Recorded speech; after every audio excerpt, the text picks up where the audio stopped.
From the 600 ESPN El Paso River Oaks Property Schoolyard Sports Studio, here's Steve Kaplowitz and Adrian Broadus. Michael Plundo sighting as we welcome you back to Sports Talk, coming your way live from Speaking Rock, 122 South El Pueblo Road. Here in East El Paso is where we are at, and hanging out with you on a Thursday as we get ready for Thursday night football. A few hours from now, it's going to be the 49ers and the Rams. Excited about that. Excited about watching it with you here in the main bar. Mario is here getting you registered. We're giving away a pair of UTEP tickets for Monday's game against Tarleton State. We're giving away a pair of Tony the Tiger Sun Bowl tickets for the broadcast out here today with Sports Talk Live at Speaking Rock. So, yes, hang on out. Enjoy the excitement, the atmosphere, the bar, the fun, the sports, the TVs. Stick around at 7 o'clock for Mariachi Balas de Plata, and they're going to be performing out here. It's mariachis every Thursday night, and it is a new weekly tradition at Speaking Rock. So excited about that. This Sunday, it'll be the Cowboys and the Panthers. Their tailgate party at the Rock. Free entry. You can watch the games on our big screens while you've got a chance to win prizes. Game starts at 11. Speaking Rock is a 21 and over only venue, no exceptions, but it's open 24/7, 365 days a year. And there will be Tide food stations. So there you go for the Cowboys and the Panthers. As I mentioned, Michael Plundo back, along with Alberto Duetta and, of course, Adrian Broadus. But, Michael, you are the main storyline to begin the show today, back from Texas Tech. How was the fall semester for you in Lubbock? It was a good semester, Steve. You know, we finished strong, got my finals done last week. I took 18 credits this semester, so definitely a little overwhelming. But, it's nothing I'm not used to. So I tackled it. I came away victorious. We finished. Oh, my God, 18 hours. I don't think I ever took more than 15 in my career. I mean, Adrian, did you ever take 18 credit hours like Mike? That sounds horrible. That just to put it lightly, that sounds terrible. Junior year, senior year. I would say for me it was like sophomore and junior year. Those were the grind years where you had to put a lot of classes together. But the most I did was 15 hours. No way I would do 18. So props to Mike over here. Yeah, I don't think anybody in their right mind would do 18. How'd you try to balance that out with having some semblance of a life? Well, speaking about this with Adrian a couple of weeks ago, but I'm planning to graduate a semester earlier than my expected one, so I will be graduating next fall in 2025. Will you really? Yes. Holy smokes! That's school early. I wanna get started, with my career in sportscasting because it's something I'm ready just to get going with, and I'm ready just to do big things, Steve. I'm ready. Man, you sure you want to do sportscasting? It's like, you can do anything you want. You sure you want to do sports? Listen, I think you'd be great at it if you have the kind of work ethic to get you. We got to get your foot in the door. That's the key. We got to make something happen here. Adrian, don't we have any connections to help get Plundo going here with his sportscasting career? Okay, we know a couple guys or a couple people who work for Sirius XM, right? Right? I mean, true. Come on, he's still a junior. He's going to be a senior next year, and I would say as far as a pitch for him, he could live like a college student anywhere, in any city, because he is a college size. Mike, if we can get you in to Sirius XM in their Mad Dog channel in New York City, would you be able to afford to live there for like 3 months and do an internship there? Wow.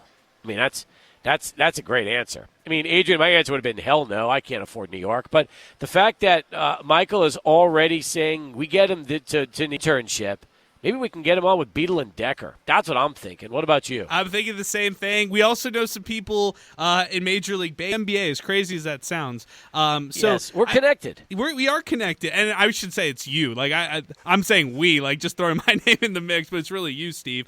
We have our name in different places across the country, so we can make a couple phone calls. We know people in CBS, we know people in ESPN and Fox. So that's right. Yeah, maybe we can make something happen. That's true. And if we don't, Lane Frank knows. Oh, that's very true. Yeah, we can climb the ladder there. He's the most connected 16-year-old in the country. Yeah, he was talking to me today about some NIL deals, and I was like, wait a second, what world are you in right now? Oh, my God. All right. Hey, we got a good show today as we get things going for 2+ hours as we take you up till kickoff for the 49ers and the Rams. I'm sure Orly's excited. He probably has his escargot ready to go because anytime the 49ers would play in prime time, he'd always break out the snails and enjoy those. So I'm sure he probably has a canned escargot ready. But we're excited because we'll be bringing it to you on Westwood One. In fact, Jay Jaffe is going to join us in about a little more than 10 minutes from now. Jeff Erickson's going to join us at 5, and then we'll take you right up till kickoff. Now, we got to start with UTEP last night in their game against Louisville. And man, oh man, oh man. Let's just put it this way. There will never be a better opportunity for UTEP to have won a game like that against a team like that on the road than last night. That was as winnable a game as you will ever see. And give UTEP a lot of credit. They hung in there till the very end. They had an opportunity to tie with that three-pointer that Camper missed, but he had a good look. And you know what? This team fought back. They battled back, and they gave Louisville all they could handle, including leading at the half. But I've heard a lot of versions of this game, guys. I've heard about how the officiating changed in the second half. I heard about, and the fouls and the free throw discrepancy. And, the Miners not being able to grab a rebound in that second half when they really needed it to. But the point, and they could have had that game. They weren't able to get it. I don't think Louisville's going to have any kind of a season with all the injuries they're dealing with. I think that's going to be a team that's really going to struggle in the ACC in a huge way. But for the Miners, the chance was there, Adrian, and it looked like for a while that UTEP was going to get that first monster road win since Arizona State during the Rodney Terry era. They just could not pull it off in the final minutes. I loved how they played yesterday. There's just like the little points that you saw, the areas for improvement that the Miners could still build upon, yet, they fell short. And I think that's where fans were kind of, split on Miner talk. There were some very positive fans yesterday that just said, hey, you hang in that game. You were 15-point underdogs going to Louisville, and you play for a chance to go to overtime and tie for a three-point attempt. But on the flip side, there were fans last night who said there's no moral victories. They need to start seeing results. It's fine that you hear the coach take accountability, but people feel like this is the same thing over and over. One of our pals, Sidelines UTEP, was posting on social media a very positive post after the game, and he got a lot of negative comments coming back saying, no, we don't accept this. We want to win in these situations. Well, I mean, whether you lose by 3 points, a loss is still a loss. It doesn't change the way it looks in your win-loss total for the season. Now, let me say this, just because we've seen the Miners get blown out on the road so many times against good quality basketball programs that last night was different, which is probably why fans are so positive. But I don't know. To me, I almost okay, let's put it this way. What's more aggravating, okay? Getting blown out by Utah State the way they did, Utah Valley State, or last night's game against Louisville? That's a good question. I'd still go Utah Valley. See, I don't know, because to me, yeah, it was bad, it was embarrassing and all that, but you know what? Don't you feel like the games you could win that you don't win are the ones that bother you more than the games you just get completely just annihilated? I see your point, especially knowing yesterday they had it. They had a lead in that game. They had a halftime lead in that game. Even when they were almost down for the count, I think Louisville separated themselves by 6 points on a run. UTEP clawed their way back into the game thanks to their hot shooting. So I felt like they felt they could win that game, and they just fell short. You had a chance to watch the game last night or not, but if you did – do you have some observations you want to add to the conversation? I unfortunately was not able to catch the UTEP game last night, so I don't want to go ahead and give some false observations. Good answer, and that's exactly the right way to go there. So I appreciate the honesty, and thanks for letting us know. The one interesting part of last night's game, okay, that I was talking to a friend, buddy of mine I went to high school and college, he still watches UTEP games, and he brought up a great observation.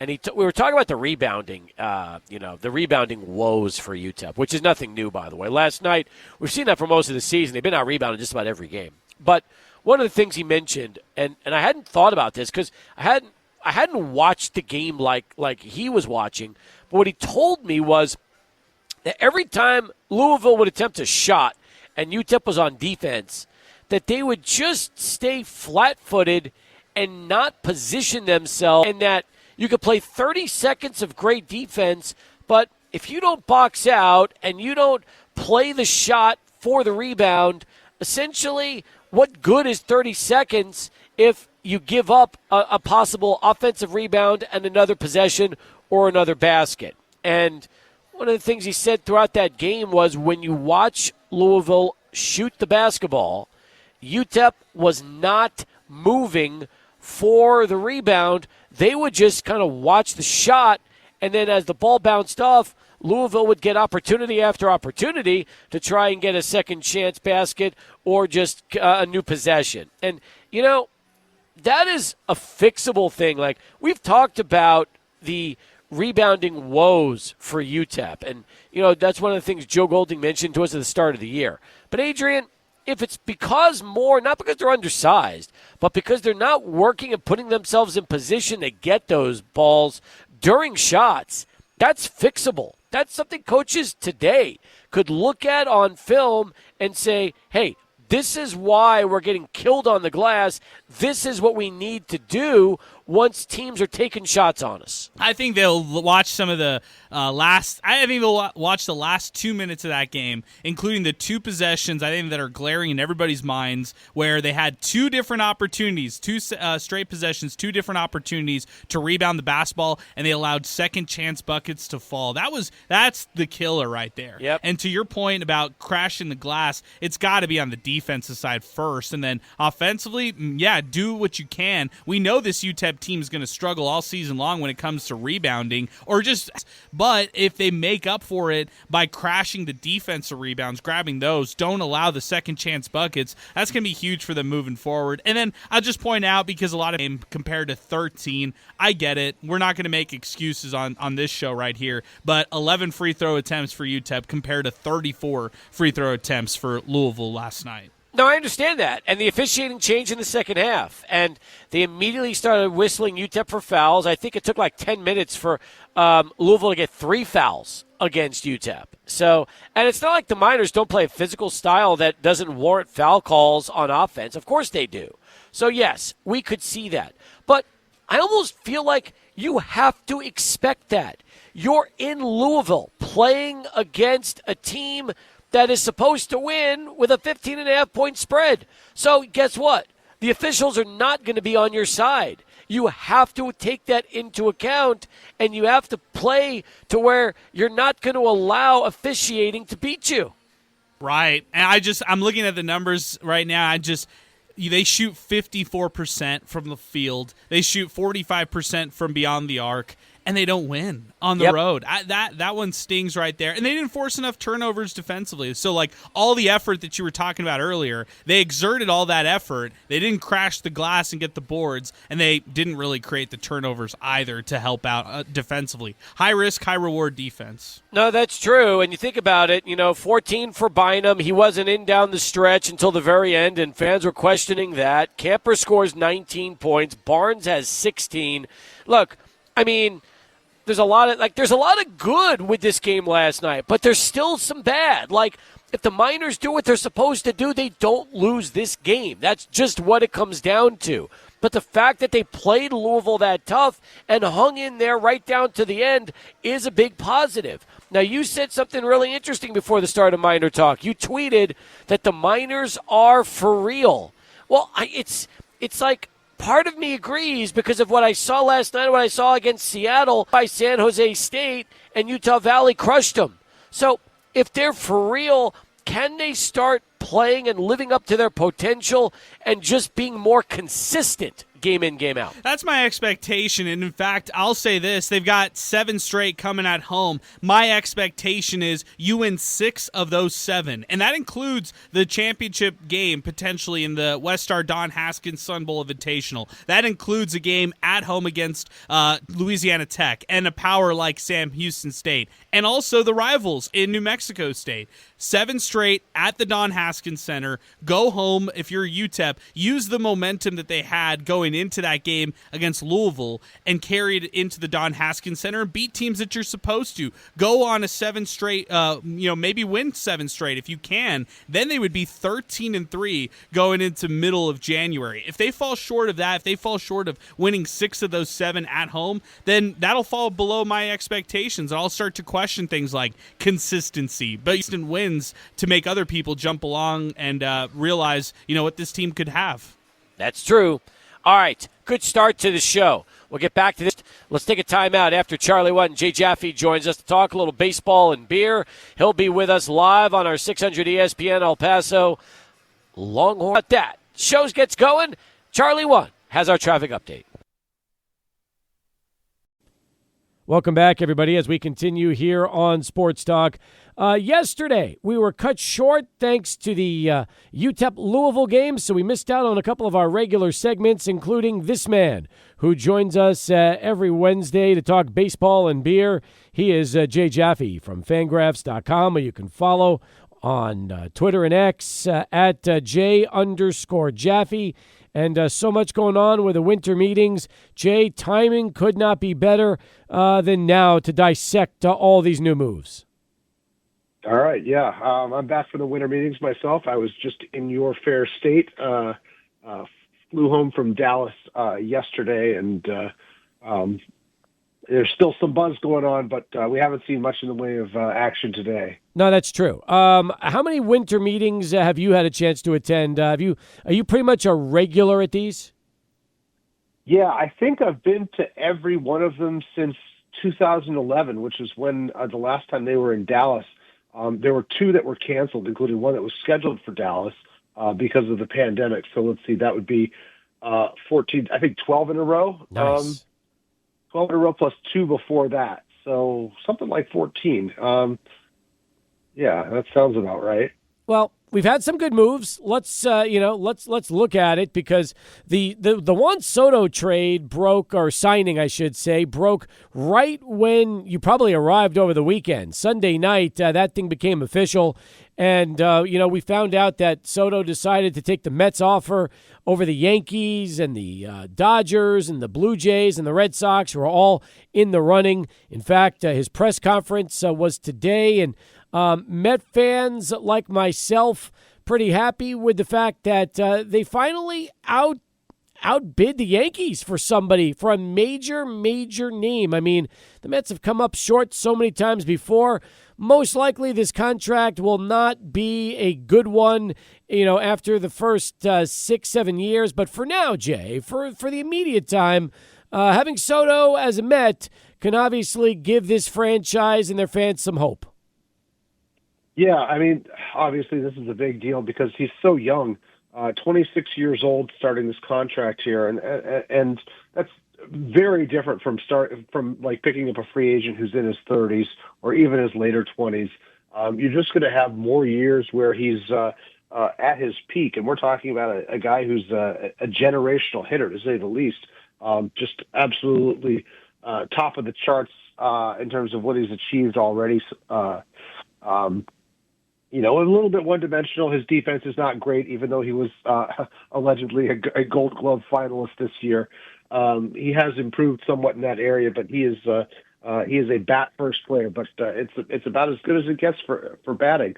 I got the sense that the Mets were always going to be able to outbid the Yankees just because Steve Cohen wanted him more than Hal Steinbrenner. I mean, Hal Steinbrenner and the Yankees put together a very competitive bid. But at the end of the day, they were always looking to find reasons to say, okay, enough. And I think they could have pushed the Mets even higher. I don't think any of the other pursuits of Soto were particularly realistic. I mean, in terms of the Dodgers and the Blue Jays and the Red Sox.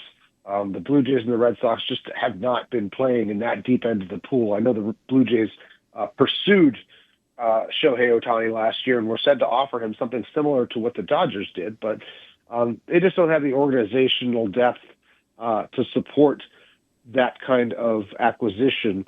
With a championship-ready team. The Mets got very close to the World Series this year. They've got some work to do to rebuild that rotation, but this is obviously a huge centerpiece for their lineup now. It is, and you're right. They've got more work to do. We'll see if they bring Pete Alonso back or how they address first base, if they move Mark Vientos there, what happens with Brett Beatty. I mean, there's still a ton of things that need to go down. You can't make this your only move of the offseason, but it's definitely a step in the right direction. As far as the Yankees go, I didn't think they were going to go 16 and 760. That was far greater than I thought, but when they didn't get him, they immediately went into a plan B and started by giving their rotation a top-of-the-lineup lefty to go along with Garrett Cole and Max Fried. A little surprised with the years and the value. It's such a risky move for pitchers versus hitters, especially when they're 30 and up with injury issues like Fried has had. But,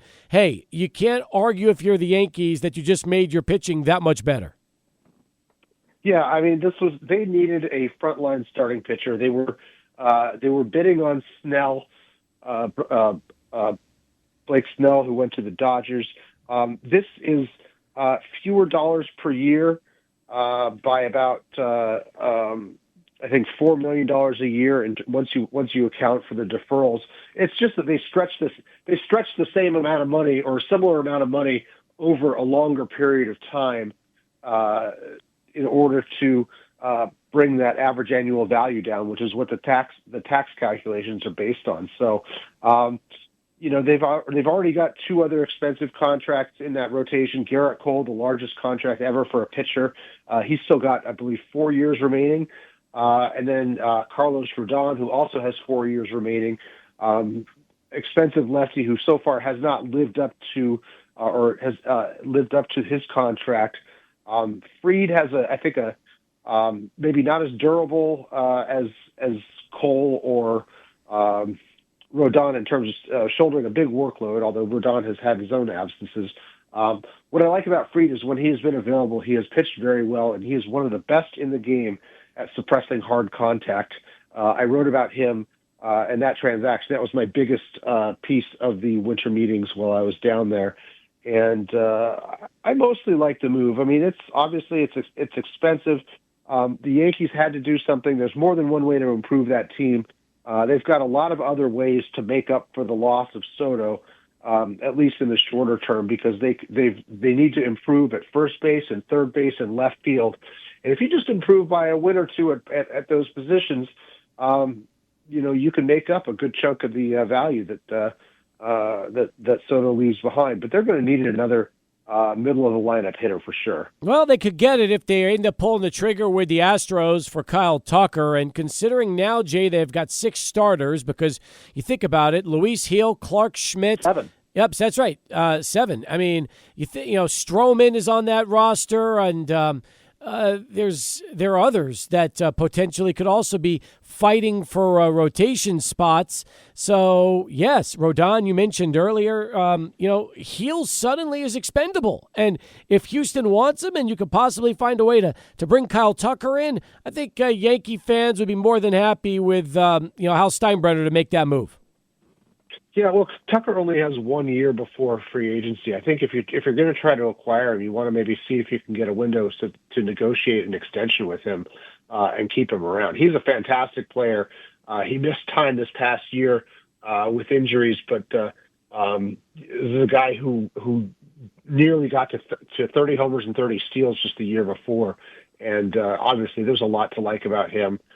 He's helped the Astros win a World Series and a lot of playoff experience and, still on the younger side. That's true. And by the way, The Astros are going to have a fun little decision to make. Is do they look to go the way of the Cubs, who are throwing Seiya Suzuki at them, along with Isaac Paredes and possibly one of their young third basemen like Matt Shaw? Do they go the Yankees route instead and bring in Luis Gil? I mean, they're in a pretty good spot to try to pick where they go. But for the Yankees, you know what? Unloading a starter or two makes a lot of sense right now. Help fill those holes. You've got Alex Bregman still out there. You got Pete Alonso, Christian Walker. There's a ton of great free agents that are still on the market right now. Corbin Burns, another one. Yeah, it'd be interesting to see where he goes. I mean, he is right up there with Snell and Fried among the top pitchers on the market entering this offseason. He's a former Cy Young winner. Durability had sort of been the knock against him, but he showed that he could handle larger workloads when he was with Baltimore here. The question is what's going on with his strikeout rate, because it's dropped a bit. And, I have a theory. I think he was trying to dial back on how deep he was pitching into at-bats the last couple of years so that he could pitch more innings. Now he's got 3 straight seasons with at least 193 innings. There's just not a lot of guys who've worked that hard in recent years as these workloads have tapered off. So his stuff is great. I'm not too concerned about the strikeout rate here, but you're talking about another guy who's probably going to command upwards of $30 million a year unless they stretch that contract out the way the Yankees did with Max Fried. More with Jay Jaffe as we continue here from Fangraphs. But first, let's send it back right now over to Adrian, who's standing by with this SportsCenter update. All right, Adrian, thank you very much. Jay Jaffe joins us every week talking baseball and some beer at the end from Fangraphs.com. I did not get to mention yet Garrett Crochet and Willy Adames. Let's talk about those two big moves, with Adames going to the Giants, also their press conference today along with Juan Soto, and then the Crochet trade with the White Sox, the rare Red Sox-White Sox deal, Jay, that brings the Chicago back Kyle Teal, one of the top catching prospects in the game from Boston, but more importantly, gives the Red Sox now a top of the rotation starting pitcher and someone that can be there for a while. Yeah, Crochet came back from Tommy John surgery. He had not been a starter until last year, and he made 32 starts last year. Never mind the 6-12 one-loss record. He struck out a ton of hitters, 209 in just 146 innings. That is just absolutely phenomenal. This is a guy who's got a great cut fastball, great arsenal besides his fastball, high velocity fastball. Just a pitcher to build around for sure. And the Red Sox needed somebody to front that rotation. They gave up a fair amount of talent, but in the end, I don't know that they're going to miss it quite as much as it would appear on paper. I mean, the White Sox, they're just so behind the times. Yeah. You always have to raise an eyebrow at whatever they're settling for, just because that front office, the brain trust there is just they're not firing on all cylinders relative to other teams. They've fallen way behind, and that's why they were record-settingly awful team this past year. Jay, I know you've been writing a lot of Hall of Fame content for the 2025 ballot, but you also had a chance to see Dick Allen and Dave Parker get the nod into the Hall of Fame since we last spoke.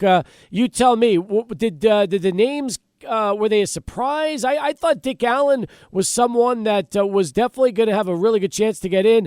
Dave Parker, that one was a little bit of a surprise. Yeah, I've been pushing Dick Allen for over a decade. He had fallen one vote short each of the past 2 times, including 2 years ago, which was a year after he died. His election was long overdue. The Parker one is one that I kind of raised my eyebrows at. He had been on, I think, 3 other ballots and had never really gotten close. He does not fare very well in Jaws. I think that there are a lot of people who are questioning the value of his entry. But I will say this. For 5 years there, Parker was legitimately one of the best players in the game, 1975 to 79. He won a couple of batting titles. MVP, All-Star Game MVP, with just two incredible throws to catch runners, one at third base and one trying to score. Helped the Pirates win a World Series in 1979, and then he had some problems. He had some injury problems, and he had unfortunately had a cocaine problem as well. Gained some weight, lost a lot of mobility, came back, cleaned himself up, had some big years with Cincinnati, but his defense was no longer really good, and he was kind of a DH caliber player. Put up some pretty good career numbers. This is a better selection than, say, Harold Baines, but it's still kind of a weak selection. I have a lot of compassion for Dave Parker, though.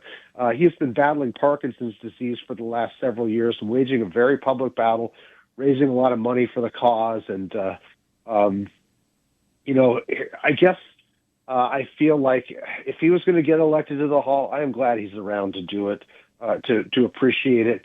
I will.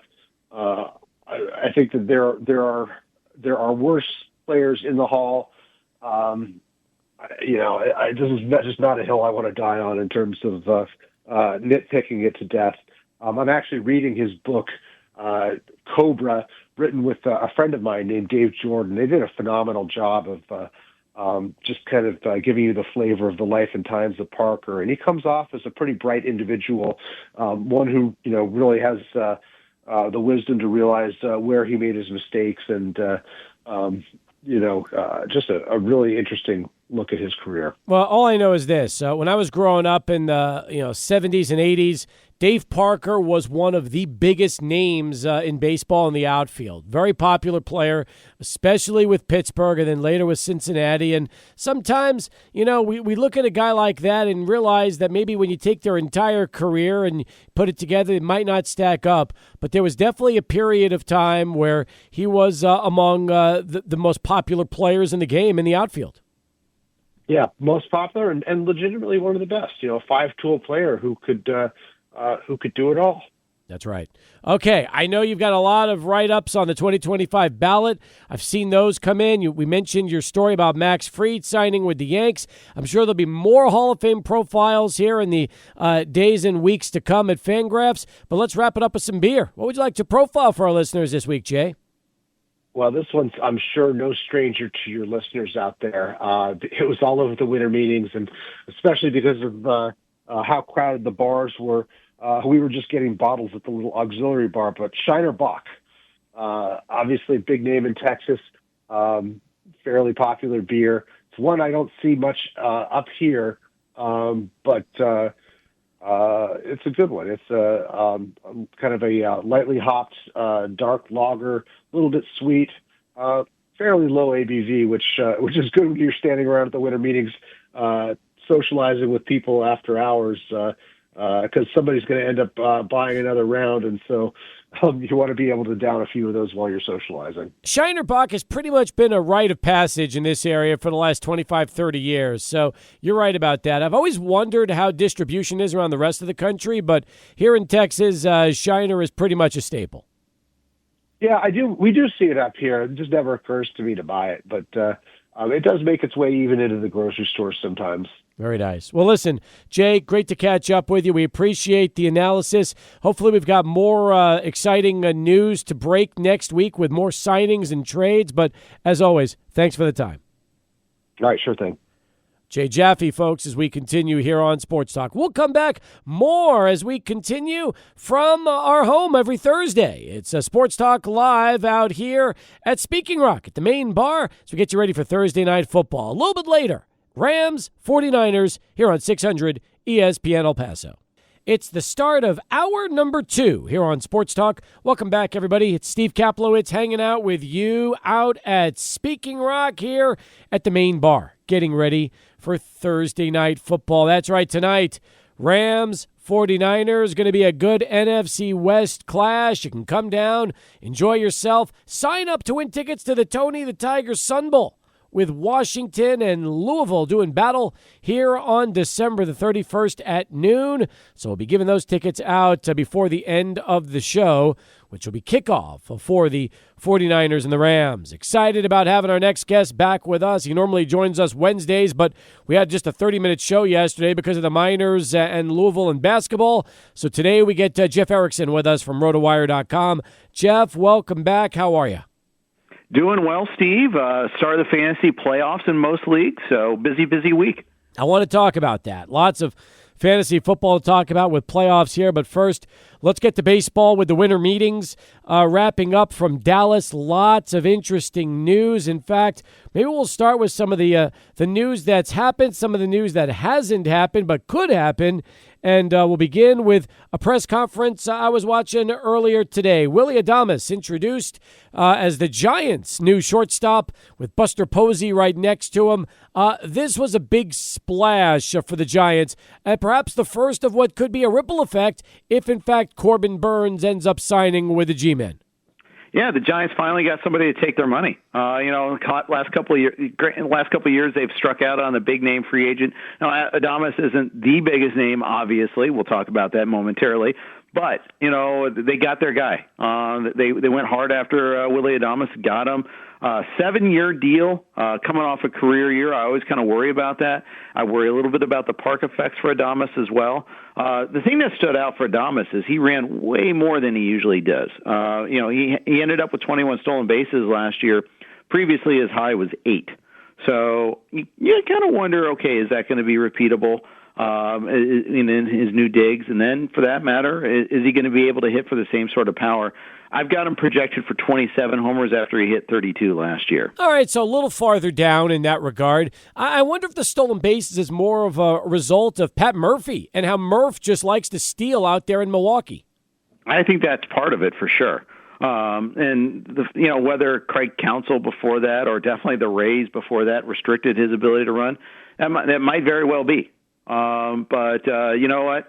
We'll see whether the Giants kind of emulate that going forward there, because we got a new front office. Buster Posey, as you alluded to, is the guy that's pulling the strings now. After being one of the more sabermetric franchises out there, at least at the top, Faran Zahidi is gone now, and it's Buster Posey running the show. And he made a point of saying that it won't be as analytically based. No, that's good. And I'm also interested to see if they go with Hassan Kim as well. I know he's going to miss some time due to injury to start the year, or if they turn second base over to Tyler Fitzgerald now that Adames will be playing short.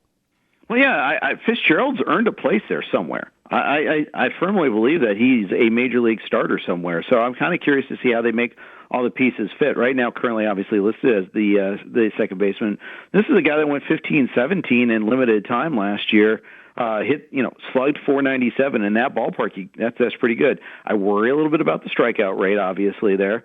That's something that is a little bit of concern. Strikeouts versus the walks, 31%, almost 32% strikeout rate, 6.5 walk percent rate. That's not terrible, but it's not great either.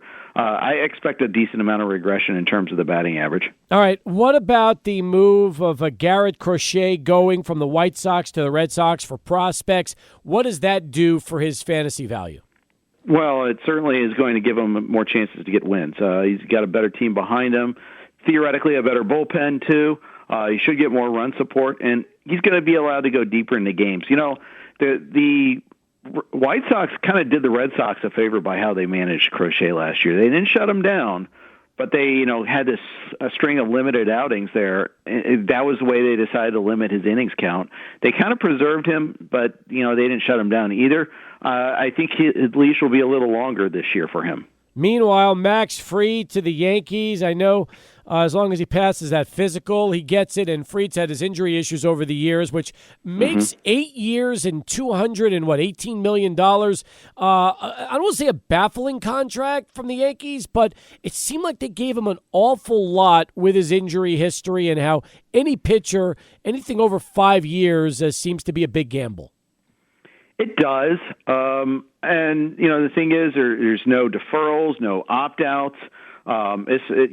It's straight up. I think it's in part they were a little bit more aggressive because they lost out on Juan Soto.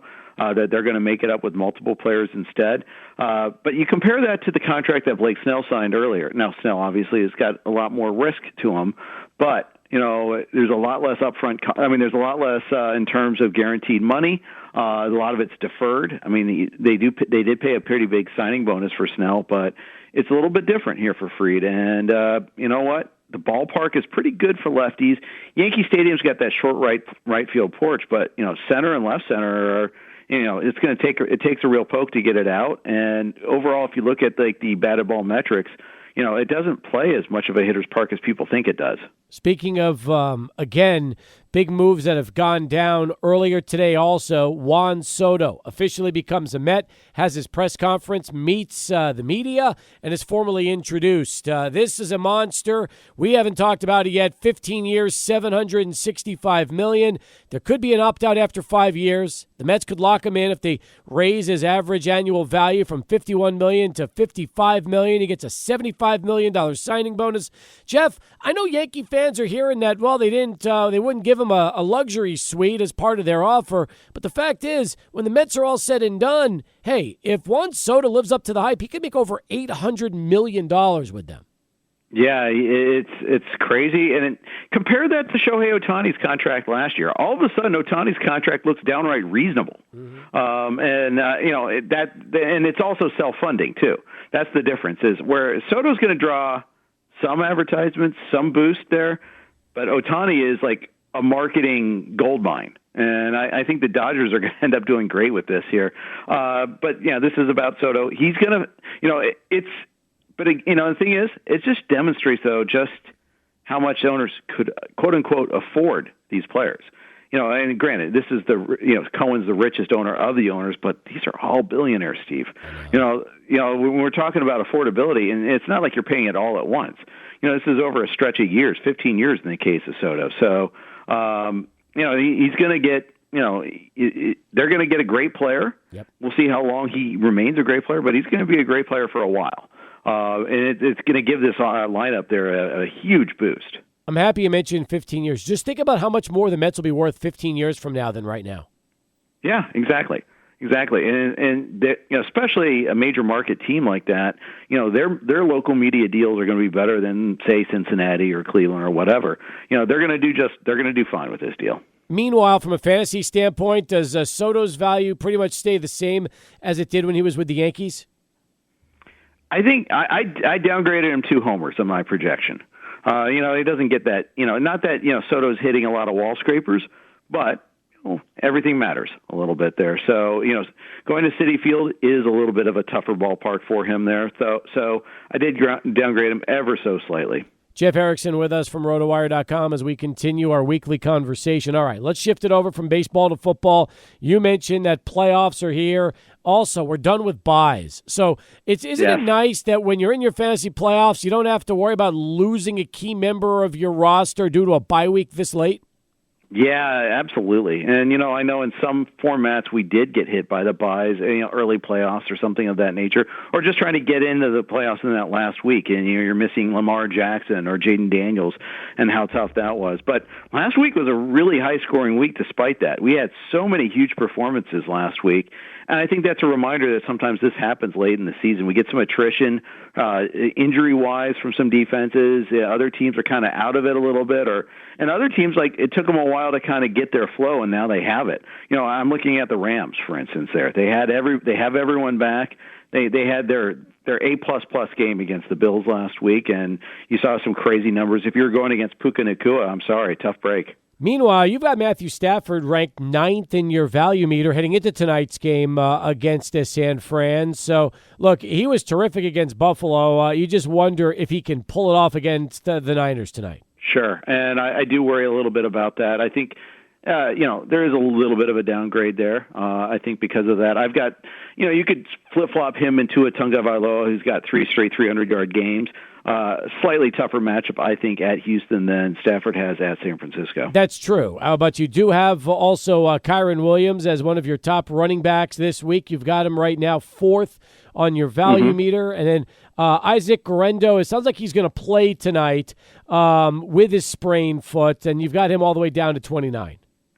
Yeah, and I just made that change, too. I had him at the bottom because I didn't think he was going to play. He missed the first two practices of the week. Now, granted, those were walkthroughs. Only limited yesterday, and I'll be honest, I have severe trust issues when it comes to the Niners and injuries. They've been less than forthcoming in the past, so that's something I'm going to watch pretty closely. All the way up until kickoff, I pay attention to what they're doing there. No surprise with your top 5 quarterbacks. Josh Allen against Detroit, Joe Burrow against Tennessee, Lamar Jackson against the Giants, Jalen Hurts against the Steelers, and Jaden Daniels playing at New Orleans. It seems like those 5 guys could be fantasy MVPs for so many people at the quarterback spot. 6 through 10 is interesting. Mayfield, Goff, Love, Stafford, and Tua, as you mentioned earlier, followed by Kyler Murray, Brock Purdy, Patrick Mahomes, Bo Nix, and Sam Darnold. Mahomes has had a weird fantasy year, hasn't he? He sure has. Lots of attempts, but a lot of short passes, very lacking in big plays. I mean, he's always a lot of clutch plays, but very few lightning strikes. Even with Xavier Worthy, we're not getting a whole lot of those. And some high-profile misfires on those where they just missed, where Worthy had one foot out of bounds. Twice that happened. Once against the Bucks on that Monday night game, and then the other time against the Bills early on. And yeah, neither of those are like obvious ones where he kind of blew it, but an elite receiver makes that play, and Worthy's not there yet. And that's kind of the thing. They took away Rashee Rice. Obviously, Hollywood Brown hasn't played a snap all year. Kelsey has definitely lost a step. I think we can concede that. Jeff, who are some of your favorite plays this week as far as fantasy goes? So there's a couple. I like Rico Dowdle quite a bit. And in fact, if you do like a picks game, like I know Underdog and Prize Picks are active in Texas, if I'm not mistaken, his rushing yardage projection is like 82.5, and I'd go more than on that. 3 straight games where he's topped that, and he's facing a Carolina run defense that's allowed 1,802 rushing yards so far this season. So you can go ahead and process that they're already allowing more than what his prop is. And, Dowdle is someone who's clearly the guy now, whereas early in the season it was a total timeshare. There's no doubt about that now. He is their workhorse back. Yeah, he's been good, and yet the Cowboys are still kicking themselves. That special teams blunder really cost them that game against your Bengals. Yeah, that's the sort of game the Bengals always lose. In the fashion that they lose. That's a Bengals move there, and except it's also a Leon Lett move. Those of us that are old enough to remember that, and didn't need to even have that prompt. But yeah, it was a bizarre play. And the thing is, in the heat of the moment, how many players would have done the same thing? I think it's over 90%. I think there are very few that would have backed away from it. I think they see that ball bouncing in front of them. They see a lot of open space in front of them. And they're thinking, I'm taking this to the house. It's their chance for glory, and that happens. But it's a weird bouncing ball for a reason, Steve. Are you buying all the potential locker room issues right now with A.J. Brown and Jalen Hurts out there in Philly? I think this is a classic squeaky wheel situation. I think he's going to get a ton of targets this week against the Steelers. I think there are some latent issues. I mean, hey, wide receivers are necessarily divas. We know this. The elite ones always are, and that's okay. We want them to be that way. We want them to demand the ball, and they're going to play hard, and they're going to go out and do what they're thinking. It's not like A.J. Brown's going to be a malingerer. He's going to go out and play hard. He wants the ball. I think that's a good thing, and it is true. Philly wants to run the ball. They run the ball more than anybody else in the game. And they were playing a Carolina team, as we just mentioned, allows so many rushing yards. So I see why Philly did what they did, and I can see why A.J. Brown was upset about it. And the problem was they weren't connecting in the passing game itself, too. And also, Philly sleepwalks through some lesser opponents. That's not going to be weak. I expect this is going to be a much better performance overall. It may be a harder game, but I think you're going to see a crisper performance from the Eagles this week. Let's talk about what you've got right now out of rotowire.com. First off, your value meter for Week 15, which we've been referencing. What about some of the other articles you want to profile for our listeners? Sure. Every week we do, every Friday, Mario Puig's cornerbacks versus wide receivers article comes out. Invaluable stuff. There's Exploiting the Matchups by Jerry Donabini, and that's up right now. Go check that out. Nick Whalen does Beating the Book. If you're in a spread pick league or contest of some nature there, he breaks down every game. We have our staff picks. You name it, we got it covered there. Every single angle. You can check it all out. rotowire.com/free. Go get that playoff push for you, or start your preparation for your fantasy baseball draft. If you're in the Hoops League, we got you covered there as well. You name it, we got it. Nice job, Jeff. As always, great to hear from you, and we'll talk to you again right back here next Wednesday. Sounds great. Thanks, Steve. Jeff Erickson, rotowire.com. As we continue, follow him on Twitter at Jeff_Erickson. When we come back, more from Speaking Rock as we get you ready for Thursday Night Football. But first, out to Charlie 1 for this traffic update. The Sports Talk continues out at Speaking Rock, our home. We're at the main bar, 122 South El Pueblo Road, hanging with you till kickoff for the 49ers and the Rams. Excited about that. Excited about the Cowboys-Panthers tailgate party out here at Speaking Rock. You can watch the game on the big screens here at Speaking Rock while you've got a chance to win prizes.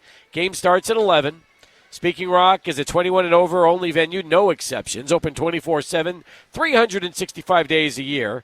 Cash only at bars and outside food stations. This will be this Sunday. Cowboys, Panthers here out at Speaking Rock. And, of course, tonight we've got Mariachi Balas de Plata. That's right, they're going to be performing at 7 p.m.